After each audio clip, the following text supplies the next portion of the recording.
Bismillahir Rahmanir Rahim. Hazrat Thani Rahmatullahi alayhi, he mentions here that he says to look down upon a worker. We don't have a right to do this. We don't have a look to write down upon a worker. We're doing a business transaction with him. You're paying him and he's doing a job for us. This happens especially where you have workers who are doing like low quality jobs, like cleaning, etc.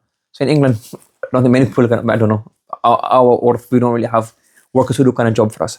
But what can happen sometimes is like when you go on a holiday and you have a very low currency and you have people who are working for very cheap labor, hotel cleaners, people cleaning the roads and that kind of stuff. So just because they have a low paying job, even at that time, the way you treat them is also a sign of pride and arrogance. It's a ni'mah of Allah that Allah has put you in a place where the currency is high. Or if you live in that country and you have a lot of wealth, it's a ni'mah of Allah subhanahu wa ta'ala. To mistreat them is a sign that your heart is ill.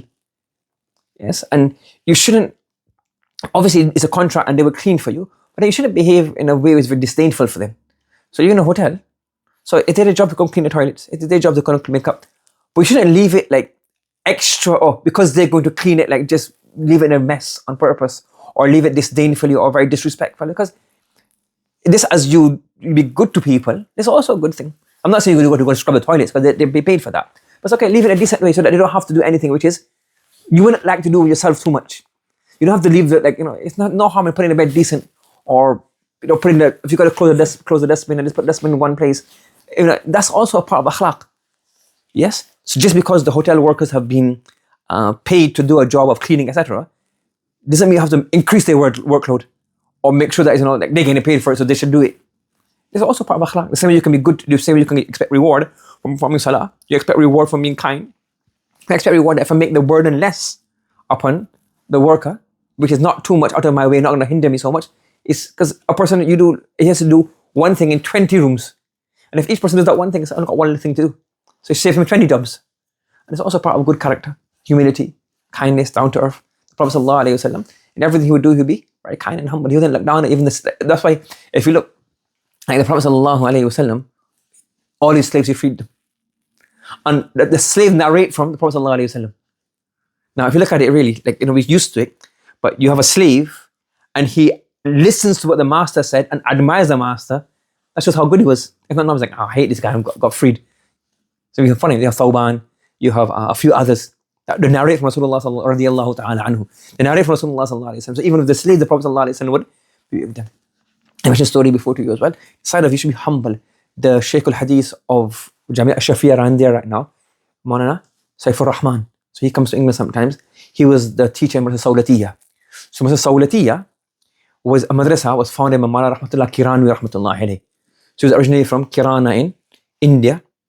And in 1857, when they had the rebellion against the English, he had to flee from there. All his land was confiscated, he had to flee from there. And I think he went to he got to Yemen. And then from Yemen, he walked to Makkah Mukarramah. And he's a great scholar. So when he got to Makkah Mukarramah, the shuyukh, this is before the Ali Saud, the shuyukh there gave him a chance to do dars in the haram. But he thought that this is the dars, the audience keeps on changing. That it's like a bayan, a lecture. But he thought there needs to be something more long-lasting. So he wanted to found a madrasa. So he founded a madrasa. And one of the ladies who was very influential in paying for the madrasa and funding it, a very big contributor, was a lady by the name of Sawlatul Nisa.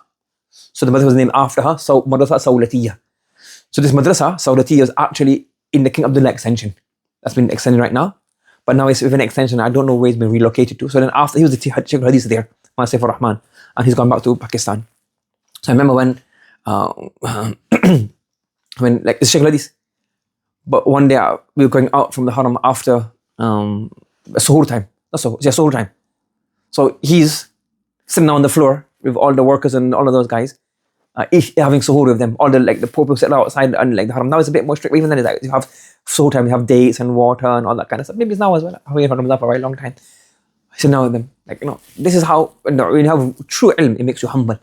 So in everything you do, you have workers, even if they're under you and they're low paid, and you're supposed to do a job for you, there's no harm in making life easy for them. Allah subhanahu wa ta'ala gives us ability to inculcate these qualities in our lives. Subhanallah wa bihamdihi, subhanakallahumma wa bihamdika, nashhadu an la ilaha illa anta, nastaghfiruka wa natubu ilayk.